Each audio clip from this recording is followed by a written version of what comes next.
Haya Khan's Official is the YouTube channel. Subscribe and support for latest shows and news. जानना चाहें blood pressure के हवाले से कि ब्लड प्रेशर क्या है, तो इस हवाले से। ब्लड प्रेशर एक ऐसी बीमारी है जी। जो वक्त के साथ साथ मुख्तलिफ लोगों में डेवलप होती है। होता यह है कि इंसानी जिस्म मुख्तलिफ किस्म की शरियानों का मुरक्कब है। उसमें शरियानें चल रही हैं जो कि दिल से निकलती हैं खून लेकर, जिसमें ऑक्सीजन वाला खून होता है जी। और ये मुख्तलिफ जिस्म के हिस्सों तक, यानी जिस्म के ऊपर वाले हिस्से से खून ऑक्सीजन वाला फेफड़ों के जरिए आता है दिल में और वहां से नीचे तक टांगों में जाता है। और फिर क्या होता है कि नीचे से जिसमें कार्बन डाइऑक्साइड वाला खून होता है वो वापस छोटी छोटी शरियानें जो कि हमें वेन्स कहती हैं, जिसमें अक्सर आपने देखा होगा इंजेक्शंस लगते हैं, उनके जरिए वापस दिल तक जाता है। सही। अब ये जो शरियानें, जो बड़ी शरियानें होती हैं जो कि खून लेके जाती हैं, ये बड़ी होती हैं, इनको हम आर्टरी कहते हैं।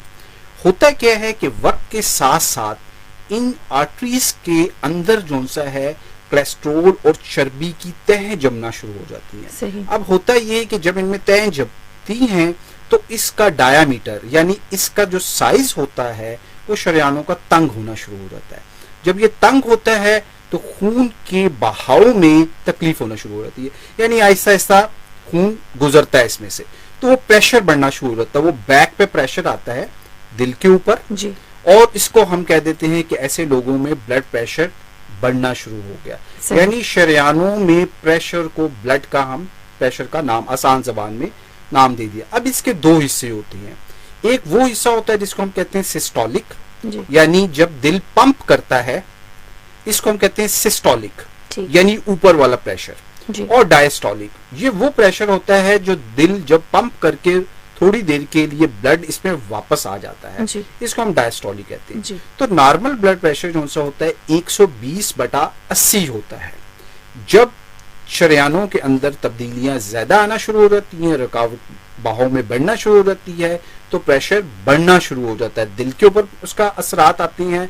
और जब हम इसको मैयर करते हैं यानी नापते हैं किसी भी आले के साथ जो कि ब्लड प्रेशर का मेजरमेंट का आला होता है, तो उसमें ब्लड प्रेशर ऊपर का ज्यादा आता है और नीचे का भी ज्यादा आता है।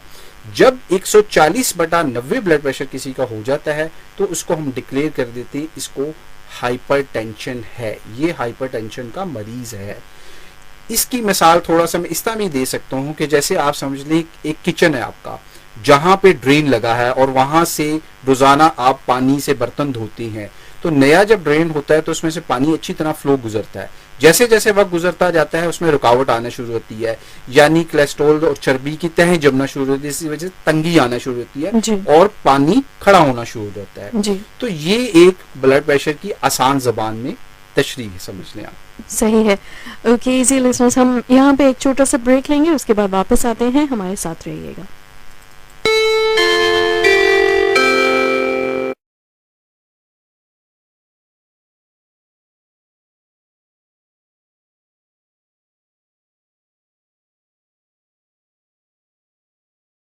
जी वेलकम बैक। और आपको बताते चले आप सुन रहे हैं दिल की बात दिल के डॉक्टर के साथ, और हमारे साथ डॉक्टर फरहान अली मौजूद हैं जिन्होंने हमें काफ़ी अच्छे तरीके से एक्सप्लेन भी किया कि ब्लड प्रेशर आखिरकार है क्या। डॉक्टर साहब, अगर हम ये अगर पता करें यानी हाई ब्लड प्रेशर की अगर प्रेवलेंस की बात करते हैं, इसके फैलाव जो है वो क्या है?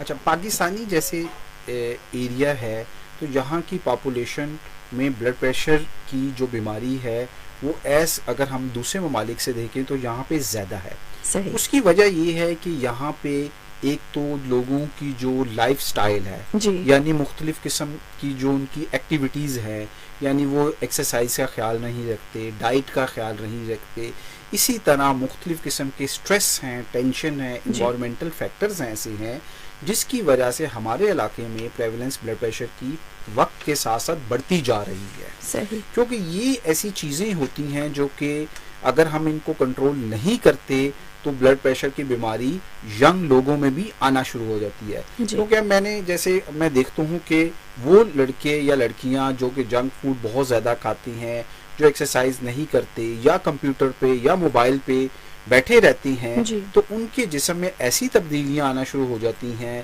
कोलेस्ट्रॉल डिपॉजिट होना शुरू हो जाता है, जिसकी वजह से उनमें ब्लड प्रेशर की बीमारी आना शुरू हो जाती है। स्ट्रेस एक बहुत बड़ा फैक्टर है, जो ये हर वक्त परेशान रहना, तो उस वजह से भी जिस्म के अंदर मुख्तलिफ किस्म के हार्मोन बनते हैं जो कि शरियानों को तंग कर देते हैं। अगर चाहे शरियानों में कोलेस्ट्रॉल ना भी जमा हुआ हो तो जवान लोगों में वो शरियाने तंग होना, जिसे हम कहते हैं कैटाकोलामीन, सिंपैथेटिक होता है, ये फंक्शंस होती हैं, जिसकी वजह से शरियाने हर वक्त बंद रहती हैं, खुलती हैं, टाइट होना शुरू हो जाती हैं, जो कि मुख्तलिफ किस्म के बॉडी पे असरात करना शुरू हो जाती है। इसकी वजह से ब्लड प्रेशर बढ़ना शुरू होता है। तो प्रेवलेंस जो है पाकिस्तान में वक्त के साथ साथ ये बीमारी बहुत ज़्यादा आना शुरू हो गई है और उसके केसेस बहुत ज़्यादा आ रहे हैं।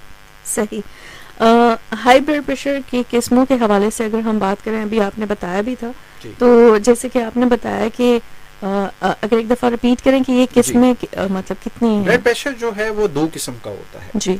एक इसको कहते हैं प्राइमरी। प्राइमरी का मतलब ये है कि जिसमें कोई ऐसा जिस्म के अंदर और कोई बीमारी नहीं है और लेकिन उस इंसान को ब्लड प्रेशर होना शुरू हो गया है। ये ज्यादातर बुढ़ापे के साथ साथ हो जाए।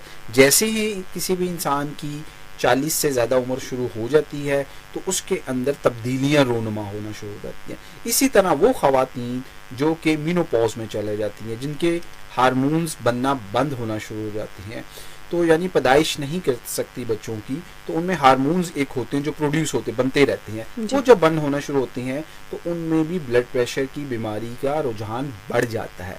तो ये जो सिचुएशन होती है, ये जो तब्दीलियां है, इसको हम कहते हैं कि ये पहली किस्म का ब्लड प्रेशर है, यानी प्राइमरी है, इसके साथ और कोई वजूहात नहीं। दूसरी जो किस्म होती है उसे हम कहते हैं सेकेंडरी ब्लड प्रेशर, हाइपरटेंशन। इसमें होता ये है कि इसमें उस इंसान को कोई और बीमारी भी चल रही होती है। मिसाल के तौर पे उसको गुर्दों की बीमारी चल रही है। जिन लोगों को गुर्दे काम नहीं कर रहे होते या उनमें कोई तब्दीलियां आ चुकी होती हैं या जो डायलिसिस पर लोग होती हैं, तो उनमें ऐसे जिस्म में अज्जा पैदा होना शुरू होते हैं जो कि ब्लड प्रेशर को बढ़ाना शुरू कर देते हैं। तो एक बीमारी ब्लड प्रेशर की, इसको हम कहते हैं सेकेंडरी, यानी किसी और वजूहात से ब्लड प्रेशर का बढ़ना। फिर दूसरी चीज एक और होती है कि जो गुर्दों के अंदर शरियानें निकल रही होती हैं, उन शरियानों में बाज़ का तंगी हो जाती है, रीनल आर्टरी स्टेनोसिस कहते हैं। इसकी वजह से भी ब्लड प्रेशर की बीमारी हो जाती है। इसके अलावा कुछ बीमारियां ऐसी भी हैं जिनमें ग्रोथ हार्मोन, यानी हार्मोन ऐसे होते हैं कि जो इंसान के जिस्म को बड़ा करते हैं, अगर उनकी तब उसमें कमी आना शुरू या ज्यादती हो तो उसकी वजह से होती है। या वो लोग जो बहुत ज़्यादा दवाइयाँ इस्तेमाल करते हैं, ख़ास तौर पर स्टीरॉइड्स, यानी मुख्तलिफ किस्म के, जो कि इस तरह की ये दवाई होती है कि जो मुख्तलिफ किस्म के जोड़ों के दर्दों के लिए इस्तेमाल होती है, या हकीमी दवाइयाँ या मुख्तलिफ किस्म की होती है, वो जिस्म के अंदर तब्दीलियाँ पैदा कर देती हैं। उसकी वजह से भी ब्लड प्रेशर बढ़ना शुरू हो जाता है। सही।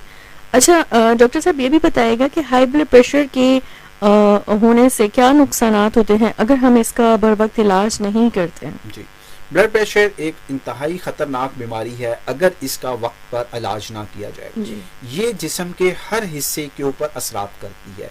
अगर हम दिमाग पर देखें तो इसकी वजह से फालिज का अटैक हो सकता है, इसकी वजह से इंसान गुनूदगी में जा सकता है, बेहोशी हो सकती है, इसकी वजह से झटके लग सकते हैं, इसकी वजह से इंसान की बिनाई जा सकती है। फिर बाज लोगों में नाक से खून आना शुरू हो जाता है जब ब्लड प्रेशर का तेजी आती है। इसी तरह जब ये फेफड़ों के ऊपर भी असरात करती है, इसकी वजह से सांस में भी दिक्कत आना शुरू होती है। दिल के ऊपर ब्लड प्रेशर की वजह से दिल फेल हो जाता है अक्सर लोगों का, हार्ट अटैक हो जाती हैं अक्सर लोगों में। फिर इसके अलावा अगर हम देखें तो जिस्म के अंदर गुर्दों के ऊपर जब ये ब्लड प्रेशर बढ़ा रहता है, जिन लोगों का अगर गुर्दे पहले से नॉर्मल हैं तो गुर्दों की शरियानों को ये खराब कर देता है, जिसकी वजह से गुर्दे फेल हो जाती हैं। फिर इसके अलावा क्या होता है कि जिस्म के मुख्तलिफ हिस्सों पे जब ये पट्ठों और बाकी जिस्म का जो हिस्से होती है वो थके थके रहती है, चिड़चिड़ापन शुरू हो जाता है और बहुत सी कंडीशंस में इंसान हर वक्त अपने आप को अजीब से एक फेज में फील करता है। तो ये पेचीदगियां वक्त के साथ साथ बढ़ती जाती हैं अगर वक्त पे ब्लड प्रेशर का इलाज ना करवाया जाए। सही। क्योंकि लिसनर्स एंड व्यूअर्स, आपको बताते चलें, आप सुन रहे हैं दिल की बात दिल के डॉक्टर के साथ, स्पॉन्सर्ड बाय विल्सन्स फार्मास्यूटिकल्स। और इसके अलावा हम ब्लड प्रेशर के हवाले से, हाइपरटेंशन के हवाले से बात कर रहे हैं।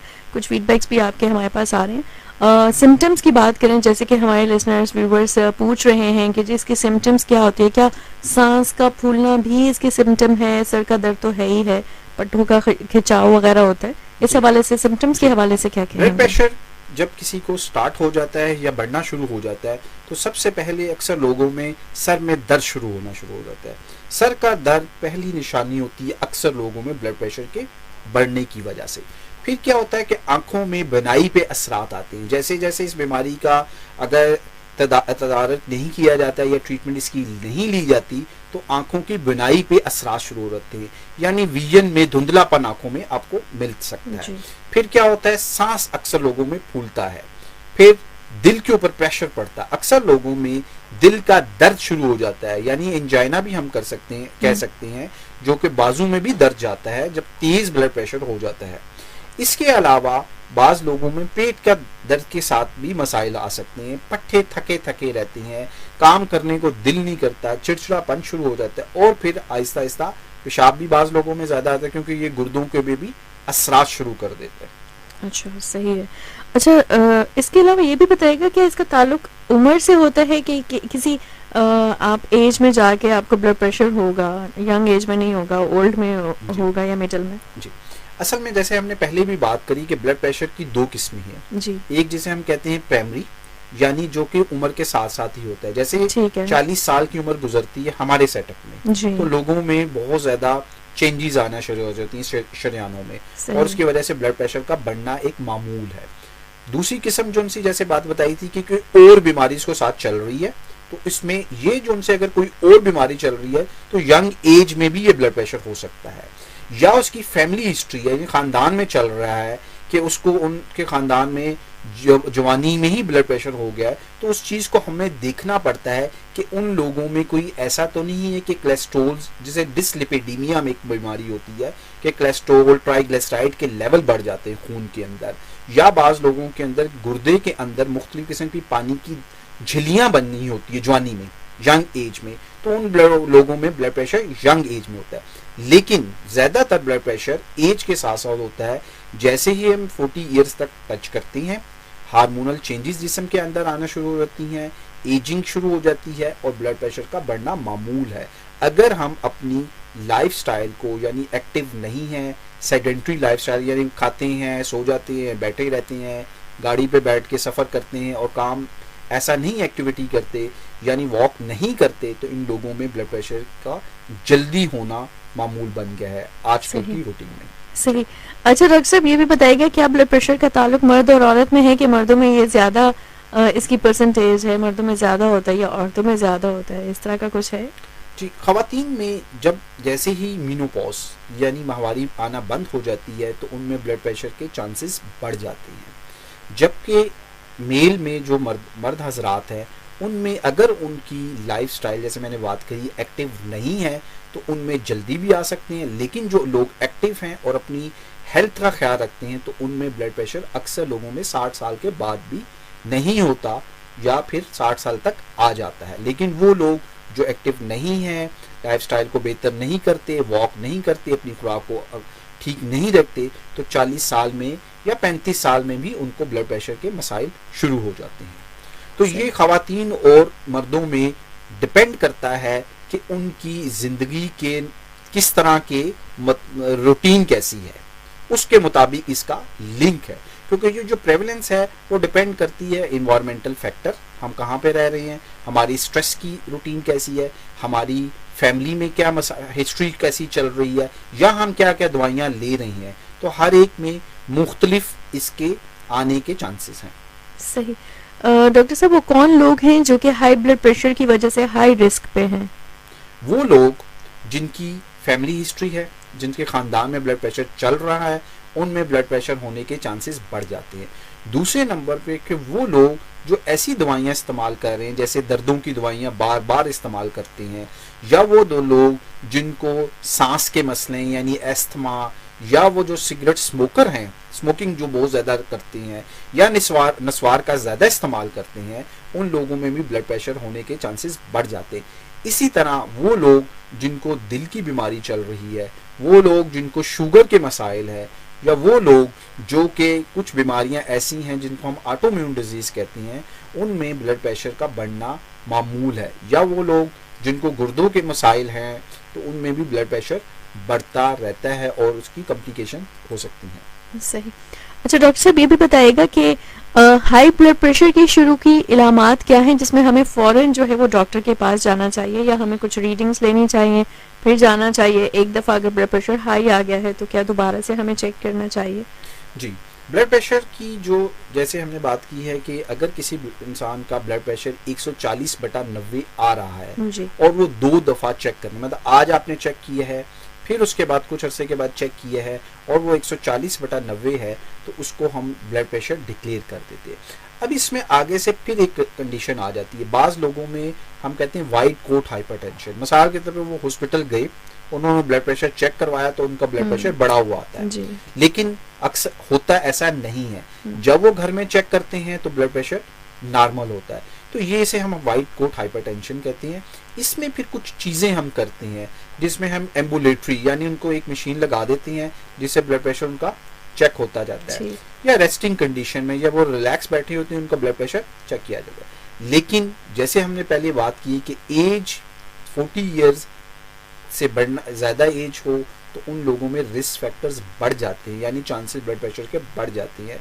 और उसके साथ अगर किसी को फैमिली ख़ानदान में चल रहा है या वो कोई दवाइयाँ इस्तेमाल कर रहा है या उसको कोई गुर्दों का मसला है, तो उन लोगों को ज़्यादा कॉन्शियस होना चाहिए, केयरफुल होना चाहिए, अपने ब्लड प्रेशर को ज़रूर चेक करवाएं। ठीक है। डॉक्टर साहब, ये भी बताइएगा कि अगर हम वजूहात की बात करते हैं तो जैसे आपने अभी बताया कि अगर हम अपनी डाइट का ख्याल नहीं रखते हैं, या वजूहात में ये भी आ सकते हैं कि अगर कोई बीमारी साथ चल रही है, यही वजह बनती है, या कोई इसके अलावा भी कोई वजूहात होती हैं ब्लड प्रेशर के इंक्रीज होने की? इस तरह जैसे बात हमने की थी कि प्राइमरी हाइपरटेंशन यानी एक पहली किस्म जो सी है जो कि एज फैक्टर के साथ बढ़ती जाती है, या दूसरी किस्म जो सी होती है जिसके साथ कोई बीमारी चल रही है तो उसके साथ ब्लड प्रेशर जल्दी आ जाता है जी।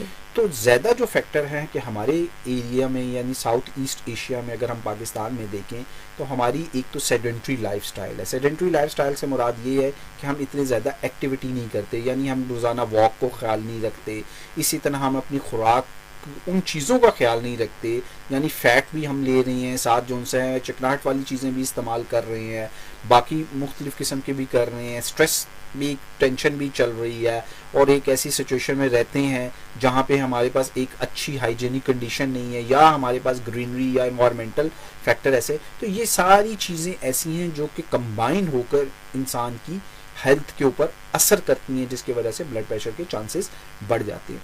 तो ये हर मतलब आप समझें मरीज से दूसरे मरीज से वेरिएशन है, यानी हो सकता है कि एक इंसान जो कि बहुत शुरू ही से वॉक करता है, एक्सरसाइज करता है, उसने अपनी हेल्थ को मेंटेन रखा है, बैलेंस डाइट ले रहा है, तो उसमें ब्लड प्रेशर के चांसेस कम हैं। ऑन द अदर साइड अगर हम देते कंपेयर करें वो बंदा जो कि इस चीज़ों का ख्याल नहीं रखता, तो उनमें ब्लड प्रेशर होने के चांसेस बढ़ जाते। तो ब्लड प्रेशर का, प्राइमरी ब्लड प्रेशर का लिंक हमारी सारी लाइफस्टाइल के साथ एसोसिएटेड है। जी सही है। जी लिसनर्स, आपको बताते चलें, आप सुन रहे हैं दिल की बात दिल के डॉक्टर के साथ। यहाँ पे हुआ जाता है एक ब्रेक का वक्त, हमारे साथ रहिए।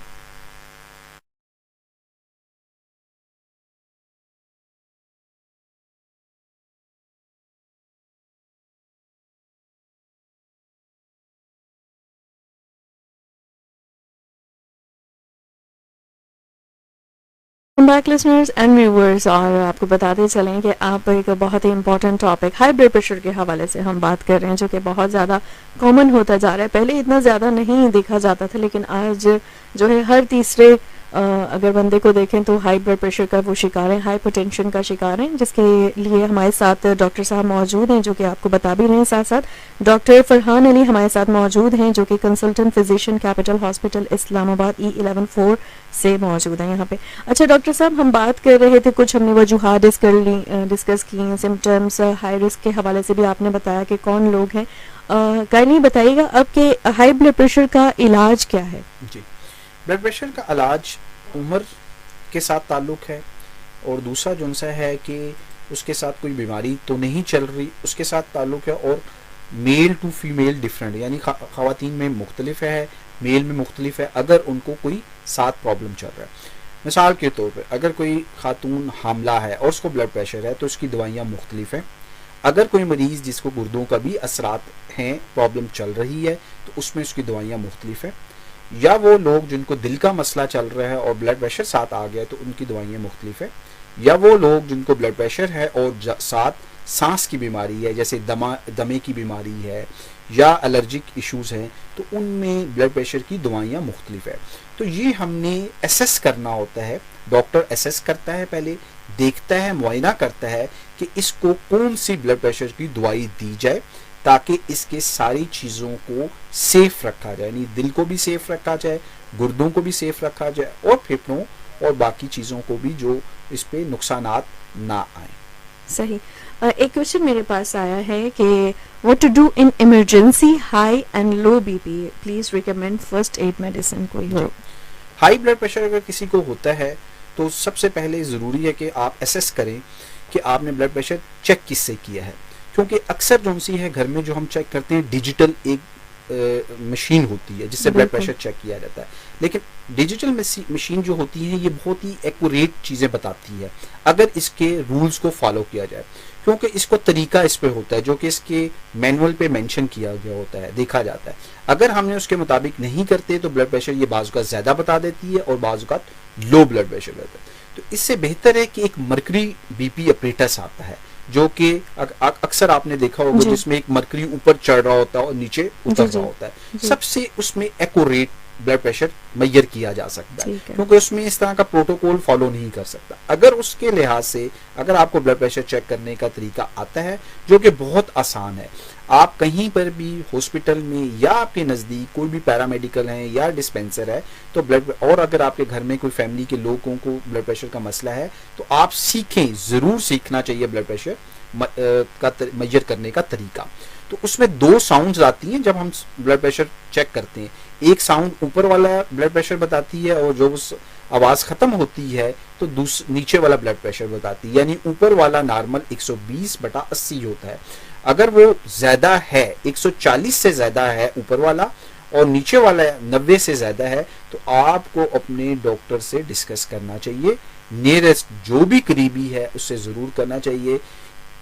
इससे बेहतर ये कि आप सेल्फ मेडिकेशन लें, क्योंकि सेल्फ मेडिकेशन से बाज़ औक़ात नुकसानात भी होते हैं, जैसे कि मैंने पहले बताया है कि बहुत सी दवाइयाँ का मुख्तलिफ हिस्सों पर असरात आते हैं, वो रिएक्ट कर जाती है। यानी जैसे किसी को सांस का मसला है तो अगर आपने कोई ऐसी दवाई दे दी जो कि सांस की मसले को बढ़ा सकती है, या दिल का मसला है तो हो सकता है कि दिल की बीमारी को बढ़ा सकती है, तो बेहतर यही है कि आप अपने नियरेस्ट डॉक्टर से एक दफ़ा ज़रूर डिस्कस करें और ब्लड प्रेशर को मेजर करें। 140/90 ब्लड प्रेशर है, अगर इससे ऊपर या नीचे जाता है तो आपने उसको कैटेगराइज हम कर देते हैं, यानी स्टेज 1 और स्टेज 2, यानी दो स्टेजेस हैं कि 160/100 नीचे हो जाता है और 160 से ऊपर होता है वो स्टेज 2 में ब्लड प्रेशर चला जाता है। तो मशवरा यही है कि आप एक डॉक्टर से ज़रूर डिस्कस करें ताकि उनके टेस्ट करवाए जाएं और उसके मुताबिक इलाज किया जाए, सेल्फ मेडिकेशन से परहेज किया जाए। सही। और हाई ब्लड प्रेशर के इलाज के वक्त क्या एहतियाती तदाबीर जो है हम इख्तियार कर सकते हैं? जी, ब्लड प्रेशर जैसे मैंने पहले भी बताया कि ब्लड प्रेशर बहुत सा ज़्यादा लाइफस्टाइल के साथ इसकी लिंक है। जी, तो हमने अपनी खुराक के अंदर नमक कम करना होता है। ठीक है। ऐसा नहीं है कि आप बिल्कुल ही खाना ही नमक के बगैर पकाना शुरू कर दें तो मरीज खाना ही छोड़ देगा खाना और मसाइल होने हैं, यानी एक्स्ट्रा नमक, यानी बहुत ज़्यादा, जैसे आप रोटी में भी नमक डालते हैं, बाकी चीज़ें भी जो उनसे नमकीन होती हैं उनको कम कर दें। अक्सर लोग चाय में भी नमक लेते हैं, तो आप खाने में हल्का नमक ज़रूर रखें, टेस्ट के लिए ज़रूरी है। दूसरे नंबर पे चीज़ जो सी आप अपनी खुराक के अंदर जो आप तेल इस्तेमाल या ऑयल इस्तेमाल कर रहे हैं उसमें देखें वो कौन सा ऑयल इस्तेमाल कर रहे हैं, क्योंकि मोस्टली ऑयल जो से हैं जो आप खाना पकाते हैं वो सबसे बड़ा एक रिस्क है जिसकी वजह से चर्बी के लेवल बढ़ जाते हैं। तीसरी नंबर पे जितनी भी चीज़ें ऐसी हैं जिसमें आप समझते हैं कि फैट होता है, जिसमें पकोड़े, समोसे, पराठे, पिज़्ज़ा, ये सारी चीज़ें जो से ना फैट कंटेनिंग होती है, इसमें बहुत ज़्यादा चर्बी होती है और ये ब्लड प्रेशर की बढ़ने में एक असरात करता है, तो इन चीज़ों को आपने परहेज करना होता है। चौथे नंबर पे आपने डेली बेसिस पर वॉक करनी होती है। आप आहिस्ता आहिस्ता पहले स्टेमिना डेवलप करें। ऐसा नहीं कि पहले दिन ही आप 1 घंटे की वॉक करें तो आपके हड्डियों पट्टों सब में दर्द होना शुरू है। पहले आप 5 मिनट की वॉक शुरू करें, फिर आगे आहिस्ता आहिस्ता 10 मिनट पे जाएं, फिर 15 मिनट पे जाएं, फिर 20 मिनट पे जाएं। जैसे जैसे आपका स्टेमिना डेवलप होता जाएगा तो वॉक करें। वॉक का ताल्लुक भी फिर आपकी हेल्थ के प्रॉब्लम्स के साथ है। अगर आपको दिल का मसला है तो आपने डॉक्टर की हदायत के बगैर वॉक नहीं करनी, या आपको दमे का मसला है तो फिर भी आपने डॉक्टर से डिस्कस करके अपनी वॉक करनी है। क्योंकि आजकल का जैसे मौसम है, सर्दी का मौसम, अगर आप वॉक शुरू करते हैं और आपको एस्थमा है या एलर्जी के इश्यूज हैं तो वो बढ़ जाएंगे। तो आपने अपने डॉक्टर के साथ डिस्कस करना है कि मुझे किस किस्म की वॉक करनी चाहिए, मुझे टाइम कितना लगाना चाहिए। लेकिन एक हेल्दी पर्सन जिसको इस किस्म की कोई बीमारी साथ नहीं चल रही तो उसको वॉक रोजाना करनी चाहिए 20 मिनट की, कम से कम हफ्ते में 4 दिन तक जरूर वॉक करनी चाहिए और आहिस्ता आहिस्ता उसको बढ़ाना चाहिए। फिर इसको वॉक को तेजी पे लाना चाहिए, जिसे हम ब्रिस्क वॉक कहते हैं, जिससे पसीना आता है और दिल की धड़कन तेज होती है, जो कि कैलोरीज को बर्न करती है, यानी जलाती है, फैट को जलाती है और हमारे खून की शरियानों को बेहतर करती है। और फिर अपनी टेंशन से कम रहना है। टेंशन क्या है? स्ट्रेस इस चीजों को बढ़ाता है। फिर स्लीप, आपने अपनी नींद को पूरा करना है। कम से कम 8 घंटे की आपकी स्लीप अगर नींद नहीं है तो चीजें बढ़ना शुरू हो जाएंगी। इसी तरह कंप्यूटर, मोबाइल का जो यूजेज है उसको रिड्यूस करना है, क्योंकि ये आपकी आई साइट्स को अफेक्ट करता है, वहां से ब्रेन के ऊपर इफेक्ट आता है और आहिस्ता आहिस्ता ये सारी बॉडी के ऊपर असरात शुरू कर देता है। सही। डॉक्टर साहब, आपने एक सही निचोड़ जो है ना एंड पे दे दिया, क्योंकि ऐसे क्वेश्चंस हमारे पास आए हुए थे कि ब्लड प्रेशर हाई के वक्त या हमें वॉक करनी चाहिए या सो जाना चाहिए, इस तरह के भी क्वेश्चन कुछ पूछे गए हैं। तो अगर ब्लड प्रेशर हाई हो तो क्या वॉक कर सकते हैं? नहीं, ब्लड प्रेशर जब हाई होता है तो आपने वॉक नहीं करनी, क्योंकि आप वॉक करेंगे तो खून की शरियान और तेज होगी, वो लीड्स तो हार्ट के ऊपर प्रेशर और डलना शुरू हो, जिसकी वजह से ब्लड प्रेशर तेज हो सकता है। तो इस कंडीशन में यही होता है कि आप रेस्ट पे आए, ठीक है। अब वही बात जो है, 140/90 से जब ब्लड प्रेशर ऊपर जाता है, यानी 160/100, तो आपने फौरन अपने डॉक्टर से डिस्कस करना ही करना है। और 160/100 से अगर ब्लड प्रेशर ऊपर जाना शुरू हो जाता है तो इसका मतलब है ये खतरे की अलार्म बजना शुरू होते हैं। इसे हम मैलिग्नेंट हाइपरटेंशन भी कहते हैं। ये खतरनाक चीज होती है जिससे बाज़ औक़ात मुख्तलिफ हिस्से डैमेज हो सकते हैं। रेस्ट पे रहना है और उसी रेस्ट कंडीशन में ही आपने अपने नियरेस्ट डॉक्टर से डिस्कस करना है, ताकि वो आपकी बीमारी के मुताबिक आपको दवाई दे। सेल्फ मेडिकेशन से परहेज करना है, क्योंकि हमें नहीं पता होता कि जब आप कोई दवाई ले रहे हैं इसके साथ उसकी क्या क्या पेचीदगियां आ सकती हैं। जी, thank you so much doctor Farhan Ali. Last में क्या कहना चाहेंगे? लास्ट में यही है कि हम लोगों को अपनी जिंदगी के चीजों को बदलना चाहिए। देखें, जिंदगी में हर एक को परेशानियां और इस तरह के मसाइल चल रहे हैं, लेकिन इसका मतलब यही नहीं है कि हम इसको अपने ऊपर सवार कर लें। जी बिल्कुल। हमने टेंशनों के साथ भी जिंदगी को एडजस्ट करना होता है, यानी हम अपनी हेल्थ के लिए कुछ टाइम निकाल सकते हैं। अगर हम 15 से 20 मिनट की डेली बेसिस पे वॉक भी कर लें, सुबह नमाज पढ़ना, फजर की नमाज के जो लोग पढ़ते हैं और उसके साथ 15 से 20 मिनट की वॉक करते हैं, वो लोग सबसे ज्यादा हेल्दी रहते हैं, क्योंकि यही सबसे बड़ा टाइम होता है जब ऑक्सीजनेटेड आपको हवा में ऑक्सीजन वाली चीजें मिल रही होती हैं और सर्कुलेशन में ये ब्लड जाता है, जो कि सारी चीजों को बेहतर करता है।